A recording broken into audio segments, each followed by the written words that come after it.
नमस्कार दोस्तों, स्वागत है आप सभी का एक बार फिर से आर टीवी प्राचीन ज्ञान यूट्यूब चैनल में।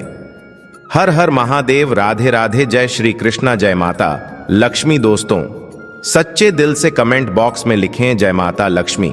इस वीडियो को अंत तक जरूर देखना, क्योंकि अधूरा ज्ञान हमेशा घातक होता है। माता रानी आपको और आपके पूरे परिवार को ढेर सारी खुशियां दे, आपकी सभी मनोकामना को माता रानी पूर्ण करें। दोस्तों, आज की कहानी बहुत ही ज्ञानवर्धक है। इस कहानी को सुनने के बाद आप कभी गरीब नहीं रहेंगे। अगर आपके घर में धन नहीं रुकता है तो नहाते समय औरतें यह उपाय जरूर करें, अचानक धन प्राप्ति होती है। इसके अलावा जो औरतें कपड़े खोलकर नहाती हैं, उनके लिए भी खुशखबरी है। दोस्तों, एक समय विष्णु जी माता लक्ष्मी के साथ हरिद्वार में घूम रहे थे। माता लमी जी ने देखा कि समस्त मनुष्य गंगा में नहा नहा कर हर हर गंगे कहते चले जा रहे हैं। दोस्तों, मैं आपको बता दूं कि अगर आप यह कहानी सुन रहे हैं तो पूरा सुनिए, क्योंकि आधा अधूरा ज्ञान कोई काम का नहीं होता। इसके अलावा हे मां लक्ष्मी, जो भी भक्त हमारी इस वीडियो को लाइक करें और चैनल को सब्सक्राइब करें, उनके घर में धन धान्य की कभी कोई कमी ना रहे, उनके घर हमेशा धन से भरा रहे। दोस्तों, सबसे पहले अपनी पूरी सच्ची श्रद्धा से कमेंट में जय श्री कृष्ण राधे राधे जरूर लिखें। आर टीवी प्राचीन ज्ञान चैनल के माध्यम से आपको बता दें कि दोस्तों, जब माता लक्ष्मी जी ने देखा कि समस्त मनुष्य गंगा में नहा नहा कर हर हर गंगे कहते चले जा रहे हैं, परंतु सभी दुखी और परेशान हैं, तब माता लक्ष्मी जी ने बड़े आश्चर्य से विष्णु जी से पूछा कि हे भगवान, गंगा में इतनी बार स्नान करने पर भी इनके पाप और दुखों का नाश क्यों नहीं हुआ? क्या गंगा में सत्यता नहीं रही? तब भगवान विष्णु जी ने कहा, प्रिय, गंगा में तो वही समर्थ है, परंतु इन लोगों ने पापनाशी गंगा में स्नान ही नहीं किया है, तब इन्हें लाभ कैसे हो? लक्ष्मी जी ने आश्चर्य से कहा कि स्नान कैसे नहीं किया? सभी तो नहा कर जा रहे हैं, अभी तक उनके शरीर भी नहीं सूखा है। विष्णु जी ने कहा, यह केवल जल में डुबकी लगाकर आ रहे हैं। तुम्हें कल इसका रहस्य समझाऊं दोस्तों। दूसरे दिन बड़े जोर की बरसात होने लगी, गलियां कीचड़ से भर गई। एक चौड़े रास्ते में एक गहरा गड्ढा था और चारों ओर कीचड़ भरा था। प्रिय मित्रों, तब विष्णु जी ने अपने लीला से ही वृद्ध रूप धारण कर लिया और विवश की तरह गंगा में जाकर ऐसे लेट गए जैसे कोई मनुष्य चलता चलता गड्ढे में गिर पड़ा हो और निकालने की प्रयास करने पर भी ना निकल पा रहा हो। माता लक्ष्मी को उन्होंने यह समझाकर गड्ढे के पास बैठा दिया कि देखो, तुम लोगों को सुना सुनाकर यूं पुकारते रहो कि मेरे वृद्ध पति इस गड्ढे में गिर पड़े हैं। कोई पुण्य आत्मा इन्हें निकालकर उनके प्राण बचाए और मुझे असहाय की सहायता करें।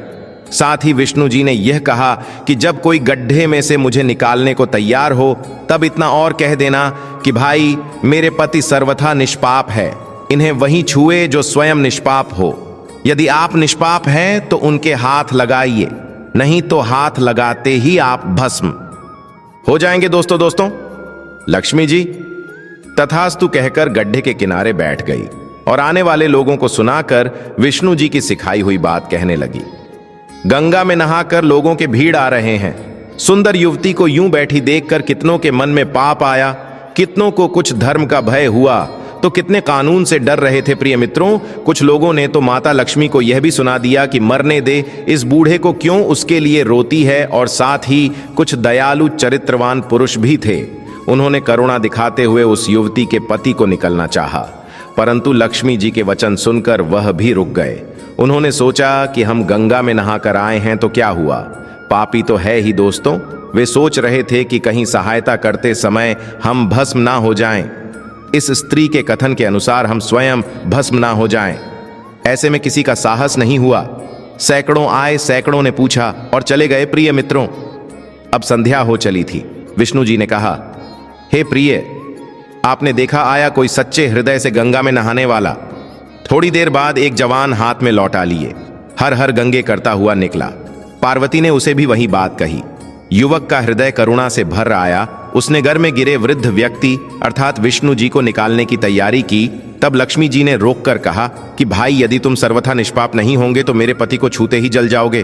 परंतु उसने इस समय बिना किसी संकोच के दृढ़ निश्चय के साथ लक्ष्मी जी से कहा कि माता, मेरे निष्पाप होने में तुझे संदेह क्यों होता है? देखते ही नहीं, मैं अभी गंगा नहाकर आया हूं। भला गंगा में गोता लगाने के बाद भी कभी पाप रहते हैं? अभी तुम्हारे पति को निकलता हूं दोस्तों। इतना कहकर उस युवक ने लपक कर बूढ़े को ऊपर उठा लिया। तब भगवान विष्णु और माता लक्ष्मी ने उसे अधिकारी समझकर अपना असली स्वरूप प्रकट कर उसे दर्शन देकर कृतार्थ किया। विष्णु जी ने माता लक्ष्मी से कहा कि इतने लोगों में से इस एक ने ही गंगा स्नान किया है। इसी दृष्टांत के अनुसार जो लोग बिना श्रद्धा और विश्वास के केवल नाम के लिए गंगा स्नान करते हैं, उन्हें वास्तविक फल नहीं मिलता। परंतु इसका यह मतलब नहीं कि गंगा स्नान व्यर्थ जाता है। गंगा स्नान बहुत पुण्य भी है प्रिय मित्रों।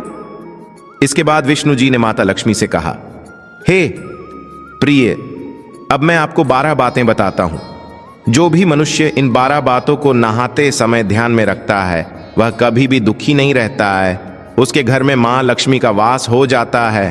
उसके घर में अपार धन आता है। घर में कभी भी लड़ाई झगड़ा नहीं होते हैं। उसका पूरा परिवार हंसी खुशी जीवन व्यतीत करता है। तब माता लक्ष्मी ने कहा, हे भगवान, आप हमें यह 12 बातें बता दीजिए।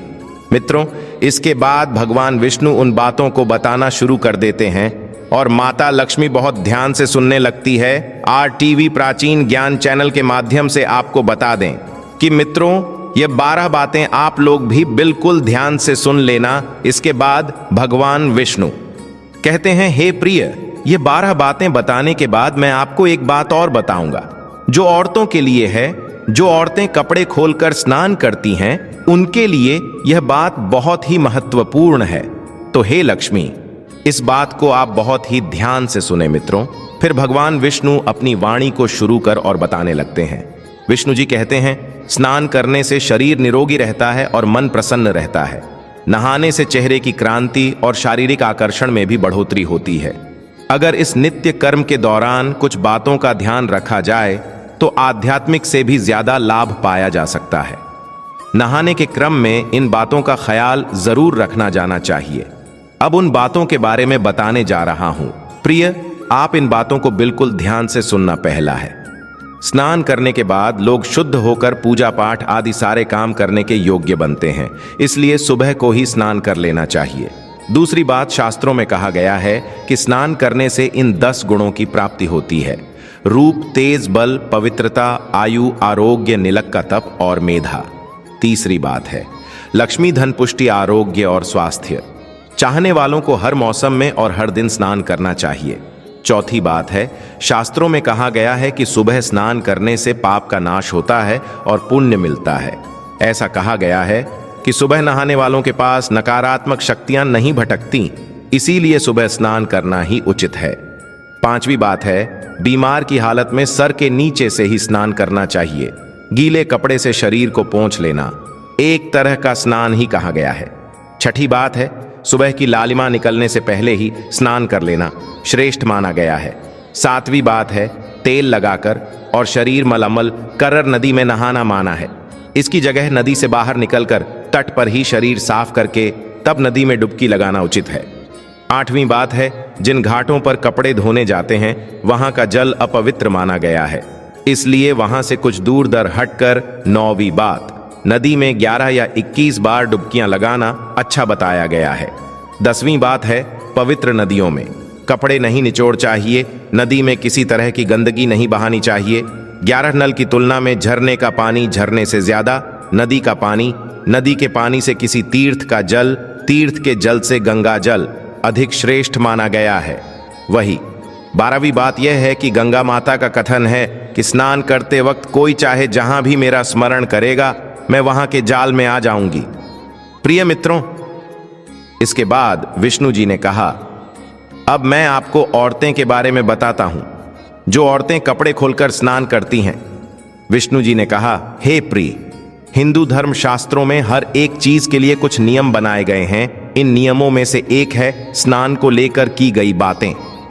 ऐसा माना जाता है कि आम व्यक्ति को शास्त्रों के नियमों का पालन जरूर करना चाहिए, जिससे घर की सुख समृद्धि बनी रहती है और खुशहाली आती है, साथ में अपार धन बरसता है। हमारे शास्त्रों में ऐसी कई बातों का जिक्र किया गया है जिसका पालन हम सदियों से करते आ रहे हैं। लेकिन उसके कर्म के बारे में अभी भी बहुत से व्यक्तियों को पूरी जानकारी नहीं है। ऐसे ही नियमों में से एक है निर्वस्त्र स्नान करना। आपने अक्सर घर के बड़ों को ऐसा कहते सुना होगा कि कभी भी स्नान बिना कपड़ों के यानी निर्वस्त्र नहीं करना चाहिए। आरटीवी प्राचीन ज्ञान चैनल के माध्यम से आपको बता दें कि अगर हम पौराणिक कथाओं की बात करें तो निर्वस्त्र स्नान की मनाही का एक सबसे बड़ा कारण मेरे कृष्ण अवतार से है। उस समय से जुड़ा है। पौराणिक कथाओं के अनुसार एक बार जब गोपिकाएं सरोवर में स्नान कर रही थीं और वह निर्वस्त्र थी, उस समय बाल कृष्ण ने गोपियों के सभी वस्त्र छिपा दिए। उसे समय जब कृष्ण जी ने उनके वस्त्र छिपा लिए और गोपियों ने अपने वस्त्र वापस लेने की प्रार्थना की, तब कृष्ण जी ने उन्हें समझाया कि कहीं भी बिना वस्त्र धारण किया स्नान नहीं करना चाहिए। इससे जल के देवता वरुण का अपमान होता है, इसलिए आपको निर्वस्त्र स्नान न करने की सलाह दी जाती है। अगर आप नहाते समय यह सोचते हैं कि बंद कमरे में कोई आपको नहीं देख रहा है तो ऐसा गलत है, क्योंकि ईश्वर आपको हर स्थान पर देखते हैं। यदि आप निर्वस्त्र होकर स्नान कर रहे हैं तो यह मुख्य रूप से जल के देवता वरुण का अपमान करने जैसा होता है। निर्वस्त्र स्नान से आपको पाप लग सकता है और आर्थिक और शारीरिक नुकसान पहुंच सकते हैं। यदि आप निर्वस्त्र स्नान करते हैं तो आपके शरीर में नकारात्मक ऊर्जा प्रवेश करती है और आपकी मानसिकता भी नकारात्मक हो सकती है। इसलिए हमेशा आपको यही सलाह दी जाती है कि भले ही आप नहाते समय कोई एक कपड़ा धारण करें, लेकिन बिना कपड़ों के स्नान न करें, तभी आपके लिए बेहतर होगा। निर्वस्त्र स्नान से शरीर की सकारात्मक ऊर्जा शरीर से बाहर निकल सकती है और इसका प्रभाव आपके शरीर के साथ मन मस्तिष्क में भी होता है। इसके साथ ही गरुड़ पुराण के अनुसार जब आप स्नान करते हैं तब आपके पितृ यानी अमृत पूर्वज आपके आसपास मौजूद होते हैं। यदि आप निर्वस्त्र स्नान करते हैं तो आपको पितृदोष लगा सकता है। ऐसे स्नान करने से आपके पितरों को तृप्ति नहीं मिलती है और यह घर में पितृदोष का कारण बन सकता है। और यह वेस्टन से गिरने वाले जल को ग्रहण करते हैं जिनसे उनकी तृप्ति होती है।